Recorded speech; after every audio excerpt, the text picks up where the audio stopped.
첫 번째 잡사부터 한번 가보도록 하겠습니다. 보여주세요. 미국 대선 첫 TV 토론, 이 해리스와 트럼프의 첫 TV 토론이었습니다. 100분 혈투였는데요. 저는 10시부터 끝까지, 거의 다 끝까지. 저도 거의 다 봤어요, 라이브로. 네. 네. 어땠어요? 소감 한 줄 평. 한 줄 평만?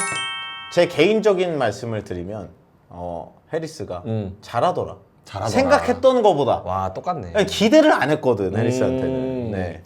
그렇죠. 저도 해리스, 전 이렇게 생각했어요. 해리스가 좀 지더라도 네. 언론이 어쨌든 해리스를 좋게 평가할 거다. 왜냐? 기대치 워낙 낮고 언론은 해리스 팬이 많기 때문에. 그렇죠. 근데 생각보다 실제로 굉장히 잘하더라고요. 그렇죠. 제가 오늘 방송에서 이 주제를 얘기하면서 좀 다른 뷰를 열어드리겠습니다. 어우, 좋아요. 내가 생각했던 언론에서 얘기한 거랑 좀 다르구나 라는 내용이 좀 나올 텐데 사진을 먼저 보면서 말씀을 드려보겠습니다. 왼쪽에 트럼프 대통령이 지금 말하고 있는 상황이고요. 좀 화가 났습니다. 화났어. 답답해하고. 근데 우측에 있는 해리스 부통령은 뭔가 되게 여유로워 보이고 막 되게 뭐 비웃는 것처럼 좀 비아냥대는 그런 표정이었거든요. 좋게 말하면 여유 있어 보이는 거고 트럼프 입장에서 나쁘게 말하면 비아냥대는 느낌이었어요. 그래서 오늘 한 짤 요약하면 딱 저 사진인데 하나 더 보겠습니다. 네. 트럼프 대통령 말하고 있는데 살짝 이게 턱 깨면서 살짝 이렇게 진지하게 생각하는 것처럼 하다가 그러면서 어떻게 하죠? 에? 뭐라고요? 네, 이런 표정으로 쳐다봐요. 근데 사실 오늘 토론의 핵심은 이 표정에서 끝났다고 봅니다. 물론 해리스 부통령이 말을 전반적으로 잘 하긴 했어요. 네. 근데 이게 애매한 부분이 좀 있는 게 해리스 부통령은 기본적으로 과거에 이제 뭐 검사장을 할 때나 캘리포니아 법무장관을 할 때나 그때 전반적으로 보면 해리스가 말 실수한 게 좀 많습니다. 그래요? 뭐 동문서답을 하거나 인터뷰하다가 이거 무슨 소리지? 하는 뭐 이상한 이제 드립 같은 거 뭐 그런 거를 좀 많이 이제 쳤었기 때문에 민주당 지지하시는 분들이 바이든 대통령 때는 마음 졸이고 봤다면 해리스 부통령 하는 거 보면서 얘도 실수하면 안 되는데 설마 너도 그러진 않겠지? 너도 살짝 갸우뚱이라고 이제 생각을 하시는 분들이 많았는데 이번 토론을 전반적으로 보면 누가 우세하고 말고를 떠나서 해리스 부통령이 그렇게 뒤지지 않는 모습이었고 그리고 이 표정들 때문에 되게 여유 있어 보였어요. 그리고 트럼프 대통령 기본적으로 되게 화나 있는 듯한 맞아요. 그런 느낌이었고요. 그러니까 트럼프가 뭔가 쫓기는 것처럼 보이고 해리스 부통령은 되게 여유 있어 보이면서 야 이거 해리스가 이겼다 판정승. KO라고 볼 수는 없어요. 근데 판정승 정도로 이제 볼 수 있지 않을까 그런 토론이었습니다. 네. 이게 처음에는 트럼프 보좌관들도 네. 절대 페이스를 잃지 말아라. 그렇죠. 그리고 중도층을 좀 확장을 해야 되기 때문에 자극적인 언어나 자극적인 언행을 하지 말아라 라고 했는데 그렇죠. 미끼를 물어버렸죠. 네, 깐족깐족거리니까 네, 못 진짜 참고. 깐족깐족 되더라고 진짜. 트럼프가 못 원래 참고 깐족대는 그냥. 이제 컨셉이었는데 이제 좀 바뀌었다 뭐 이런 느낌이 좀 있었고 기본적으로 해리스 부통령이 자꾸 이렇게 표정으로 한 이유가 있어요. 왜냐 뭐죠? 이번에 TV 토론 룰 자체가 네. 상대방 후보가 발언할 때 내 마이크가 꺼져 있습니다. 내가 말해도 안 들려요 어차피. 그러니까 표정을 뭐라고? 하면 살짝 이제 비아냥대고 비웃듯이 하면서 예전에 그 과거에 있었던 TV 토론들 보면은 네. 마이크가 켜져 있었기 때문에 상대방이 말할 때 어쩌고저쩌고 하니까 그 이제 그 바이든이 제발 입 좀 닫아달라 라고 얘기하는 그런 Shut up이라 그랬죠. Shut up. Shut up man 이렇게까지 얘기하는 그런 일들이 있었는데 지난번 바이든 때부터 도입된 게 상대방 발언할 때 내 마이크가 꺼지는 거예요. 근데 그거를 10분 잘 활용했습니다. 왜냐면 내 마이크 꺼져 있다고 해서 카메라가 날 안 잡는 게 아니거든. 그렇죠. 이거 아는 거야. 그렇죠. 그러니까 난 말하는데 뭐라고? 뭔 소리지 저게? 하면서 살짝 여유 있는 그런 표정을 많이 보였다. 이 정도가 국민나라 언론 또는 이제 TV 방송을 통해서 그 언론 보도를 통해서 해리스가 상대적으로 여유롭고 잘했다라는 총평이 나오게는 계기라고 볼 수 있고요. 지금부터는 좀 딥하게 들어간 다음에 그 다음에 오는 이제 얘기가 네. 여러분들이 언론에서 많이 못 들었을 그런 얘기를 좀 해보도록 하겠습니다. 일단 좀 더 깊게 들어가자면 이번에 일단 토론이 진행 중인 와중에 네. 실제로 뭐 폴리마켓 이런 데서 해리스랑 트럼프 대통령의 실시간 누가 당선 확률이 높은지가 숫자가 실시간으로 바뀌었어요. 왼쪽이 트럼프 51, 해리스 47로 돼 있지. 이게 언제냐면 토론 시작 직전이었습니다. 시작 직전. 그래서 토론이 끝날 때쯤 되니까 49대 49로 타이로 붙어버렸어요. 그 다음에 이제 끝나고 나니까 이 통계를 쭉 보시게 되면 결론적으로는 트럼프가 다시 1% 정도 앞서 나가면서 조금을 벌리기는 벌렸는데 확실한 거는 이번 TV 토론 영향이 좀 크기는 컸습니다.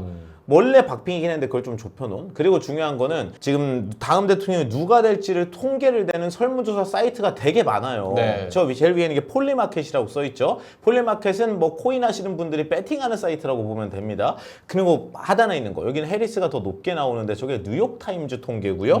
그리고 다른 통계를 보면 여기가 538이라고 해가지고 여기서는 그동안 나왔던 통계를 평균을 내요. 평균을 내서 한 거라 사실 이게 더 정확할 수도 있는 겁니다. 여기서는 해리스 당선 확률이 한 2.7% 정도 더 높게 나오고 있는 그런 상황이다. 그래서 결론적으로 어디에서 조사했냐에 따라 좀 통계가 다르기는 한데 그래도 해리스랑 트럼프는 일단 서로 박빙인 게 맞다. 그러면 제가 그런 얘기 했잖아요. 538 여기 기준으로 봤을 때 이거는 설문조사의 통계의 평균을 낸 거니까 네네. 여기가 좀 더 정확할 수 있다고 그렇죠, 했는데 그렇죠. 그러면 해리스가 이거 이미 이기는 거 아니에요? 이렇게 생각을 하실 수도 있는데 그게 또 그렇지가 않습니다. 되게 재밌는 게 뭐냐면 일단 이거 보겠습니다. 경제 문제를 바이든보다 더 잘할 것 같은 대통령을 꼽으시오라고 했을 때는 항상 트럼프가 우위에 있었는데 해리스가 트럼프를 살짝 제끼는 뭐 그런 모습이 나오기도 했어요. 근데 제가 설문 얘기를 하면서 이거 설문을 다 믿으면 안 된다는 말씀을 꼭 드리고 싶은데 네. 이게 뭐냐면 되게 재밌는 얘기했습니다. 제가 시청자분들이 공감하실 수 있게 정확히 말씀을 드려볼게요. 주말에 쉬고 있는데 오후 2시에 갑자기 모르는 번호로 전화가 와요. 일단 받아야 돼요. 누군지 몰라. 중요한 전화일 수도 있잖아요. 스팸일 수도 있지만 받아요. 받으면 갑자기 기계가 나오면서 네, 2024 여론조사 전화입니다 하면서 막 그 기계가 얘기하는 거 있잖아요. 기계, ARS. 네. 그러면 어떻게 하세요? 그냥 1번 땡땡땡땡 누르거나 아니면 끊어요. 1번을 누르는 경우가 있어요? 전 단 한 번도 여론조사 응한 적이 없습니다. 그래요? 그냥 바로 종료 눌러요. 왜냐면 그때 일하고 있거나 갑자기 낮잠 자고 너무 피곤해서 자고 있고 그러면은 보통 저는 종료를 누르는데 여기 시청자분들께서는 그런 전화가 오면 어떻게 하시는지 되게 궁금합니다. 저도 딱 한 번 눌러본 적 있거든요. 근데 그거 누르다 보면 은근히 시간이 오래 걸려요. 예를 들어서 누구를 지지하십니까? 해서 예를 들어 1번 그럼 1번을 지지하신 이유에 대해서 고르시오. 1번 경제 문제, 2번 안보 문제 뭐 이런 식으로 쭉 나와. 그럼 또 듣다가 2번. 그러면 다음 질문이 또 있어요. 그러니까 이게 생각보다 그거 설문조사 다 누르려면 오래 걸립니다. 자, 이 얘기를 왜 할까요? 네. 한번 뒤집어서 생각을 해보면 평일에도 여론조사가 랜덤으로 많이 오잖아요. 평일에 처음부터 끝까지 여론조사 번호를 다 눌러가지고 설문조사에 응하는 사람은 평일 낮에 한가한 사람이에요. 그렇죠. 그렇잖아요. 일하느라 바쁜 사람이 언제 이거 못 누르고 봤지. 있어. 그러니까 이런 부분도 생각을 해야 되는 게 미국에서도 잘 보세요. 미국이 그 이제 대통령 지지율 조사하는 방법이 많습니다. 이메일을 보내서 조사하는 방법도 있고요. ARS 기계음을 통해서 하는 방법도 있고요. 우리나라에 많지 않지만 상담원이 직접 전화해요. 사람 대 사람으로 통화를 하는 거예요. 그렇죠. 상담원 기계가 하는 게 아닙니다. 근데 되게 웃긴 게 미국에서 설문조사 할 때 기계음이 나가는 통계로 이제 내는 여론조사랑 그리고 사람이 직접 누구 지지하세요라고 물어보는 거랑 통계가 다른 거 알아요? 엄청 차이가 많이 나요. 그게 되게 신기합니다. 그렇네. 트럼프 대통령 지지자들이 되게 특이한 게 저희 샤이 트럼프라고 말씀을 잘해주셨는데 네네. 샤이 트럼프들이 어떻게 대응을 하냐면 기계음이 전화 오잖아요. 그러면은 기계니까 눌러요. 트럼프 지지한다고. 근데 사람이 전화하잖아요. 그러면은 저 바이든입니다. 라고 대답을 실제로 해요. 사람한테 어쨌든 네. 이제 정보와 성향을 좀 밝히는 뭔가 거죠, 좀 그래서. 이게 트럼프 지지하시는 분들 기본적으로 어디 가서 창피해서 뭐 트럼프 지지한다고 말을 못하면 이게 있어요 기본적으로. 좀 극단적으로 생각하면 허경영일 수도 있겠네요. 그렇죠. 우리도 여론조사 왔어. 나 그냥 허경영 좋아해. 네. 근데 실제로 사람한테 저 허경 이렇게 진짜 하기가 좀- 좋아한다고 쳐요. 그러니까. ARS 나오면 허경영 9번 누르죠. 네. 근데 사람한테 전화했는데 허경영이라고 말하기가 좀 그렇지. 그런 거죠. 그래서 실제로 아주 쉽게 말씀을 드리면 사람이 전화하면 바이든이 높게 나왔었고요. 그리고 ARS로 자동음으로 전화를 하면은 트럼프가 이겼었습니다. 되게 특이해요 이게. 그래서 우리가 이 통계를 볼 때 이 부분을 분명히 감안해야 된다는 겁니다. 그러면 트럼프 대통령을 지지하지만 설문조사에 응할 수 없는 퍼센트가 몇 퍼센트냐가 되게 물음표인 그렇죠. 거예요. 그게 변수죠. 근데 보통 통계를 여태까지 낸 걸 보면 2에서 4% 봅니다. 그러면 여기 다시 통계를 한번 보실게요. 지금 설문조사의 평균을 봤을 때 2.7% 차이가 난다는 뜻이죠. 그렇죠. 근데 샤이 트럼프가 적게는 2에서 많으면 4% 정도 보거든요. 그럼 트럼프가 지금 이기고 있다는 뜻이에요. 되게 애매합니다 이게. 그렇네. 그래서 선거 끝날 때까지 통계 믿으시면 안 돼요. 샤이 트럼프가 너무 많아서. 실제로 힐러리 때도 그랬었죠. 많은 대다수 언론들이 힐러리를 네. 점쳐 썼는데 실제로는 트럼프가 됐었고 네. 그러니까 거기서도 그때도 박빙이었고 그래서 이게 또 우리나라랑 선거 제도 자체도 다르잖아요. 되게 특이하죠. 그래서 네. 이게 누가 될 거다라고 이 몇 퍼센트 갭 차이로는 사실 쉽게 단언할 수는 없는. 그렇죠. 2% 정도면 그냥 모른다예요. 누가 이기고 있는 게 아닙니다. 그런 그렇죠. 개념으로 보면. 그리고 이번에 얘기가 나왔던 것 중에 제가 다시 사진을 보시면 경제 문제가 중요한 이슈였습니다. 바이든 대통령을 지지하지 않는다는 사람들 중에 이유를 물어보면 1번이 경제 문제였거든요. 근데 그것도 사실 그럴만한 게 지금 미국 물가 상승률 한번 보시기 바랍니다. 제가 직접 트레이딩 이코노믹스에서 뽑아와가지고 트럼프랑 바이든 임기를 잘라서 제가 직접 표시한 거거든요. 트럼프 임기가 2017년 초에서 2021년 초까지 4년이었습니다. 네. 트럼프 임기 중에 실제로 물가는 2% 안팎을 왔다 갔다 했어요. 근데 트럼프가 퇴임을 2021년 1월에 했거든요. 네. 바로 바톤 터치한 게 바이든인데 바톤 터치 하자마자 물가가 폭발을 해버린. 그러니까 바이든 입장에선 좀 억울한 거죠. 왜냐면 아니 솔직히 돈 푼 거는 트럼프가 돈 막 풀고 2020년 코로나 터졌을 때 그렇지. 재정정책 지가 다 쓰다가 나가니까 그때부터 이제 시차가 있기 때문에 또 재정정책 쓰면 바로 물가가 오르는 게 아니거든요. 좀 시차를 두고 오르거든요. 그러니까 바이든 입장에서는 바톤 터치를 하필 이런 시기에 해가지고 근데 그거는 바이든 생각인 거고 미국 국민들 입장에서 봤을 때는 바이든 대통령이 임기가 시작하자마자 물가가 오른 건 팩트예요. 그러니까 물가 너 때문에 올랐고 최근에 팁도 미쳤지. 그리고 미국에서 나가가지고 밥 한 번 먹으려면 스타트가 20-30달러 무조건 깔고 그러니까. 가야 되지. 어디 가서 밥도 못 먹고 이게 뭐냐. 다 너 때문이야. 라고 해서 바이든은 좀 억울한 상황이고 국민들도 지금 열이 받는 그런 상황이라고 볼 수 있습니다. 그래서 경제 문제 얘기를 좀 해야 되는데 네. 여기서 급진적인 얘기가 되게 많이 나와요. 경제 문제를 기본적으로 바라보는 건 트럼프 대통령이 무슨 얘기를 했냐. 나는 내가 대통령 되면 연준의 파월 의장 날려버리겠다고 얘기를 했고요. 페드, 연준에 더 강한 영향력을 행사하겠다고 했습니다. 그 말은 뭐냐. 연준은 기본적으로 우리나라 대한민국의 중앙은행도 그렇고 일본 중앙은행도 그렇고 기본적으로 중앙은행이라는 거는 정부의 입김을 최대한 안 받도록 설계되어 있습니다. 그렇죠. 독립기관으로 봐요. 물론 한국은행 총재 임명을 대통령이 하기는 해요. 근데 임명하고 나서 야 너 내가 앉혀놨으니까 금리 올려 이런 말 절대 못합니다. 못하죠. 독립기관이에요. 근데 페드를 재무부 거의 산하기관으로 꽂아 넣으려고 해요. 금리를 내 입맛대로 하겠다는 게 트럼프의 생각이고 되게 급진적인 생각입니다. 네. 그리고 해리스 입장에서 한번 보도록 할게요. 해리스는 여기 나온 얘기는 아닌데 되게 중요한 얘기라서 이런 얘기를 했어요. 일단 중앙은행 독립성을 존중한다. 뭐 당연한 얘기고요. 근데 여기에 플러스 알파로 붙인 게 기업의 탐욕이 이거 꼭 들어보세요. 저기 나오죠 좌측에 네. 물가 억제, 식료품 가격 인상 금지를 입법하겠다고 했습니다. 이거 정말 충격적인 얘기거든요. 중국이네. 그냥 이거 읽어보면은 식료품 가격 뭐 그럴 수도 있지 이렇게 생각할 수 있는데 카멜라 해리스가 저 얘기를 한 거에 대해서 미국에 있는 진보 언론도 이건 아니지 않냐고 비판할 정도예요. 지금 이거는 너무 멀리 갔다고. 특히 자유 아메리카에서. 그렇죠. 저걸 보면서 트럼프 대통령이 뭐라고 했냐면 공산주의자를 커뮤니스트라고 하잖아요. 그렇죠. 근데 카멜라가 앞에 또 K가 들어가니까 그래서 카뮤니즘이라고 했어요.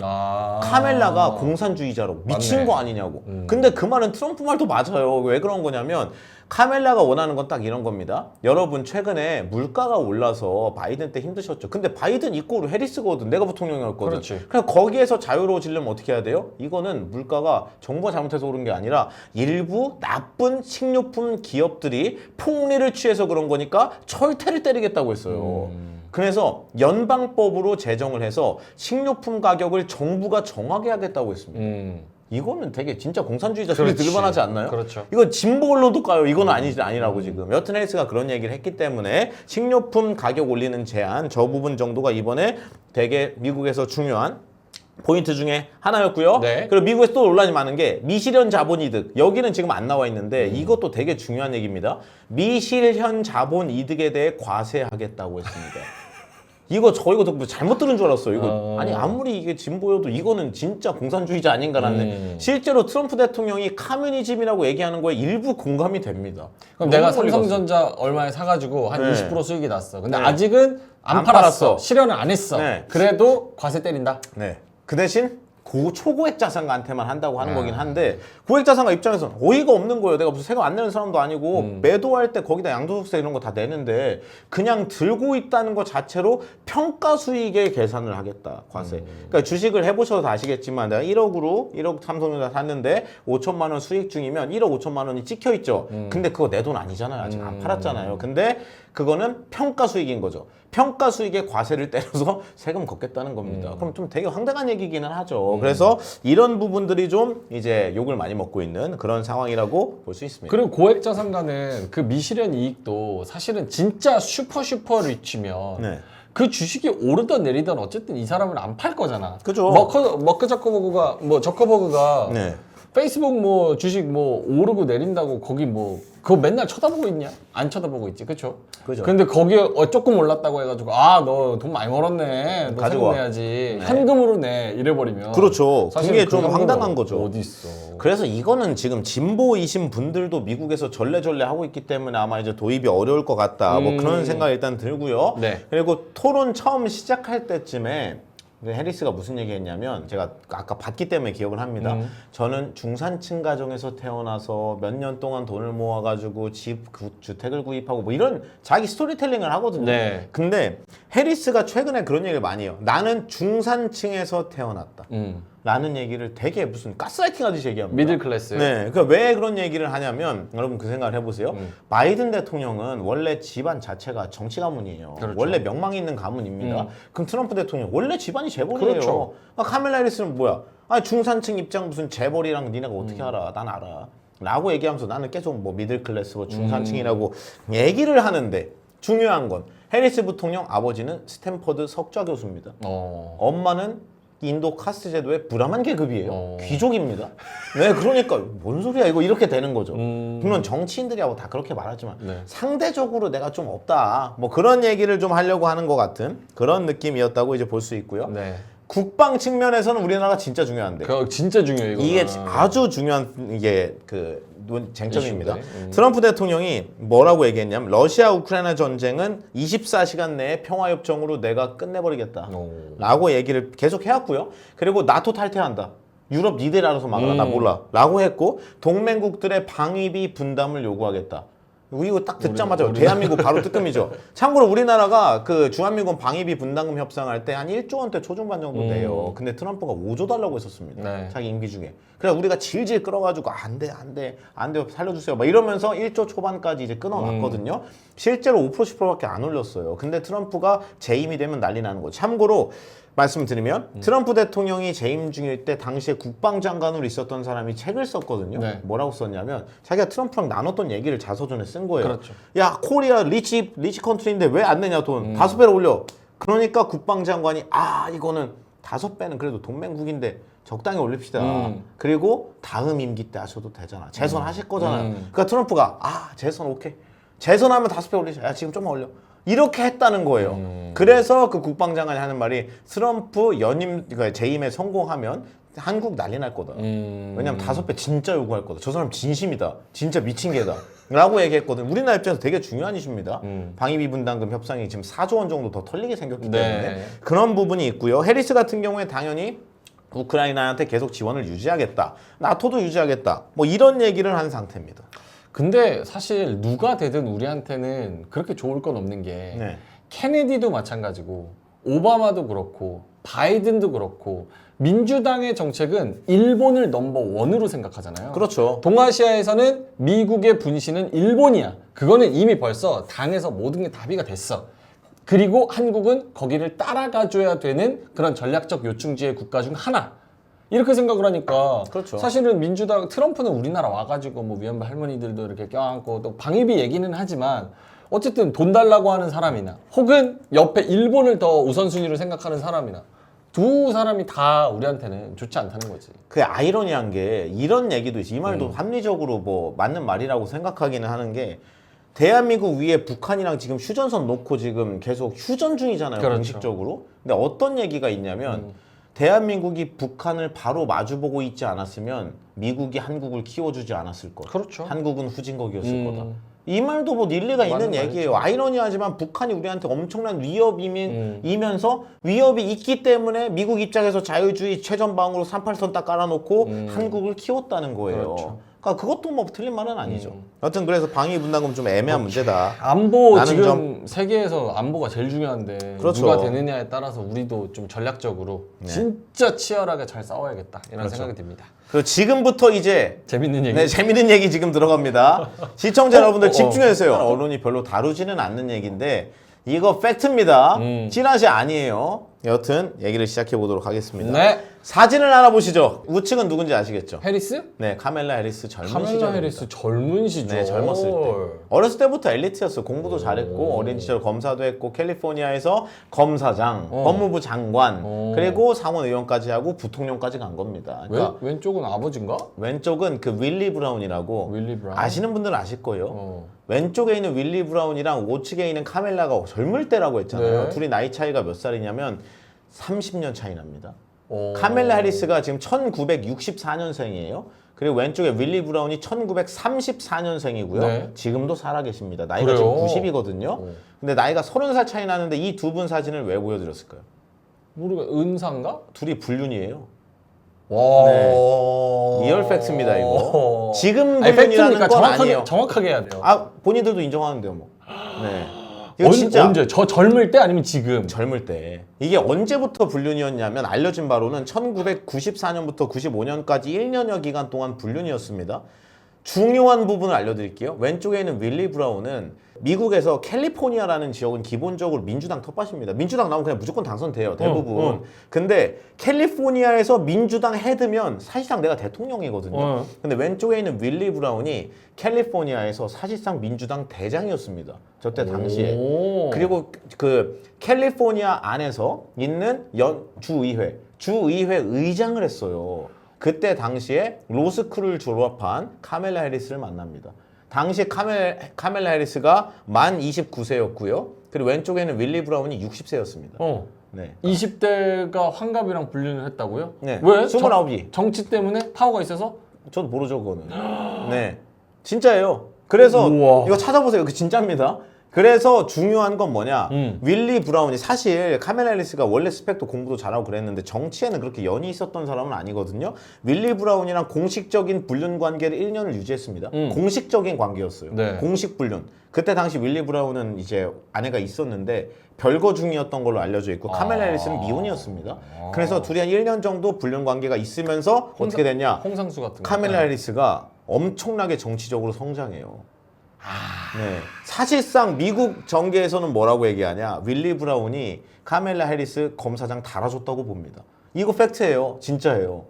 달아줬다고 보는 겁니다. 근데 중요한 건 이거 달아줄 수밖에 없었던, 그러니까 카멜라 해리스의 우리가 모르는 점에 대해서 말씀을 드리는 거예요. 이거 전부 다 사실입니다. 여튼 그래서 그 윌리 브라운이 카멜라 해리스를 밀어주면서 미국은 선거 캠프 후원금이 되게 중요하거든요. 네. 그러니까 내가 어떤 선거에 나갈 어차피 미국은 검사장도 선거로 뽑으니까 선거에서 후견인이 누군가가 중요해요. 네. 뒤에서 해주고 선거기금 후원금 쏴주니까 그래서 검사장 선거에 나갈 때 윌리 브라운이 자기 후원자들을 전부 다 카멜라한테 다 갖다 붙여줬어요. 그래서 그 돈으로 된 겁니다. 이건 팩트입니다. 네, 지금도 사이 아주 좋게 지내는 걸로 알려져 있고요. 이야, 진짜 네. 미국이다. 네, 진짜 아메리카다라고 볼 수 있고 여기서 다른 얘기를 조금 더 하게 되면은 결국에는 1년 만나고 나서 공식적으로는 결별했다고 하는데 뒤를 계속 봐준 걸로 본다고 했잖아요. 해리스 부통령이 부통령 그러니까 저 바이든이 나오고 대통령으로 그 네. 밑에 부통령을 붙어서 나왔을 때 네네. 부통령들끼리 토론하는 토론회에서도 이게 계속 발목 잡습니다. 윌리 브라운 이거 어릴 때 그래 버스 타가지고 정치한 무슨 이런 식으로 엄청 까요 보수가. 그런 식으로 계속 이제 꼬리표처럼 따라다니는 그런 상황이라고 볼 수 있고요. 여기다가 하나가 더 있어요. 지금 그 세컨드 젠틀맨 네네네. 더그 남편. 에모플 겁니다. 그죠? 근데 해리스 부통령의 남편, 현 남편. 남편. 근데 현 남편도 불륜남이에요. 현 남편도 첫 번째 와이프랑 이혼할 때 불륜으로 이혼한 겁니다. 그 다음에 해리스 만나서 결혼한 거예요. 이거는 더그 에모프가 이번 주에 인정했어요. 맞다고. 아니, 불륜 상대가 해리스여서. 그거는 몰라. 그건 몰라. 네, 왜냐면 그런 거 나서 한 2년, 3년 정도 지나고 나서 해리스랑 결혼을 하거든요. 근데 첫 번째 와이프랑 이혼을 한 사유가 본인이 바람펴서라고 사실상 인정했습니다. 그러니까 사실 미국 보면 참 이제 아메리카. 네, 아메리카다. 뭐 그렇게 이제 볼 수 있는 상황이라고 트럼프도 말씀을 드리고. 결혼 3번 했고. 그렇죠. 그것도 그렇고 또 이것도 있어요. 제가 이번에 뉴스를 다시 한번 땡겨가지고 보겠습니다. 제가 이 사진만 보여드렸잖아요. 네. 처음에 토론을 할 때 네네. 토론을 이 사진 하나로 끝났다고 얘기했는데 지금 선거 이제 TV 토론이 끝나고 나서 미국 언론별로 지금 어떻게 평가하는지가 나오거든요. 네. 근데 우리나라 언론을 제가 뉴스를 다 읽고 들어오기 전까지 다 봤는데 다 어떻게 평가하냐면 저랑 같은 생각이긴 해요. 전반적으로 그냥 해리스가 이겼다. 너무 여유로웠다. 해리스 잘하네. 트럼프가 은근히 말렸다. 뭐 이런 정도 평으로 그냥 끝나요. 근데 중요한 거는 미국 현지 언론 반응입니다. 이거를 잘 보셔야 돼요. 미국 현지 느낌. 왜냐면 이거 우리나라 선거가 아니에요. 미국 선거지. 그러니까 네네. 미국 현지 언론을 잘 봐야 그렇죠, 되는데 그렇죠. 제가 중요한 사실만 알려드리겠습니다. 지금 이 그 방송이 진행된 방송국이 어디냐면 ABC 방송이었어요. 네. 그리고 이 토론을 보신 분들은 아시겠지만 여기에 MC가 2명이 있습니다. 남자 MC 1명, 여자 MC 1명이 있고 트럼프랑 해리스가 있어서 총 4명이 들어간 거예요. 네. 방청객 없었습니다. 그러면 MC 2명이 서로 질문을 넘기고 그리고 다음 사람한테 물어보고 이렇게 이제 결국 돌고 도는 구조거든요. 그렇죠. 근데 미국 ABC 방송에서 이 토론회를 하기 전에 트럼프 대통령이 2주 전에 한 말이 있어요. 뭐라고 했냐면 난 ABC 같은 편파적인 방송에서 방송하기 싫다고 했어요. 그러니까 트럼프가 원래 그런 식으로 말하긴 하는데 ABC 방송에서 하는 걸 되게 싫어했었습니다. 진보 방송이라고. 그리고 반대로 그 트럼프는 해리스 부통령한테 뭐라고 했냐면 야 ABC 방송 말고 NBC 또는 NBC. 폭스뉴스에서 하자. 폭스는 대표 보수 언론이잖아. 그렇죠. 그 얘기를 했는데 해리스가 싫다고 했어요. ABC에서 하자고. 그러니까 트럼프가 그래 그럼 ABC에서 하지 뭐. 근데 난 여기는 진짜 안 내킨다. 너무 편파적일 것 같아. 라고 해서 실제로 들어갔는데 이거를 정말 중립적으로 보잖아요. 그러면 저도 어떤 느낌, 이거 제 개인적인 생각이니까 참고만 하세요. 미국 정치에는 저는 제가 성향 있고 그런 거 그렇죠, 아닙니다. 근데 보면서 무슨 생각했냐면 사회자 2명이 트럼프한테만 뭐라 그래. 맞아, 맞아. 저 그거 너무 심하게 느꼈거든요. 그럼 왜냐면은 네. 그래가지고 트럼프가 끝나고 나서 그랬어요. 나 오늘 3대1로 토론했다고. 그리고 실제로 끝나자마자 MBC랑 폭스뉴스에서 다 뭐라고 쏟았냐면 ABC 무슨 이딴 방송을 하냐. 대선 토론 내가 본 역대급 대선 토론 중에 가장 편파적이었다. 그러니까. MC라고 나온 니네 둘 뭐냐. 왜 해리스 편에 들어가지고 3대1로 때리냐. 그렇게 하면 화가 나냐 안 나냐. 이런 얘기가 또 있어요. 그러니까 보수는 다 기본적으로 이런 뷰로 봅니다. 지금. 네. 그러니까 트럼프가 못한 게 아니라 3대1로 때리니까 열받아서 화난 거다. 라는 게 미국 보수 언론의 생각이고요. 우리나라에서 이 내용 보도를 잘 안 하더라고요. 여튼 그래서 우리가 보는 뷰랑 미국에서 보는 뷰가 조금은 다릅니다. 그리고 보수 언론에서 하는 얘기는 딱 그거예요. 당연히 뷰가 완전히 반대니까 해리스 부통령이 저도 내용을 쭉 봤는데 해리스가 한 얘기 중에 실질적이고 정확하고 시원하게 답변한 대답은 없다. 그렇죠. 네, 솔직히 좀 뜬금없는 소리 많이 하긴 맞아요. 했어요. 그래서 아주 냉정하게 보면 그런 면도 분명히 있었습니다. 그래서 그런 부분을 꼭 참고를 하고 보시면 좋을 것 같습니다. 그리고 여담을 하나 더 말씀을 드리면 트럼프 대통령도 뭐 깔려면 깔 게 엄청 많죠. 근데 한국 언론에서 트럼프 대통령이 무슨 이번에 뭐 성추문 사건 뭐 선고 뭐 그 뒤로 미뤄진다 대선 뒤로 뭐 여러 가지 이제 얘기들 보도가 많이 나오는데 카멜라 해리스의 꼬리표가 하나 더 있어요. 뭐죠?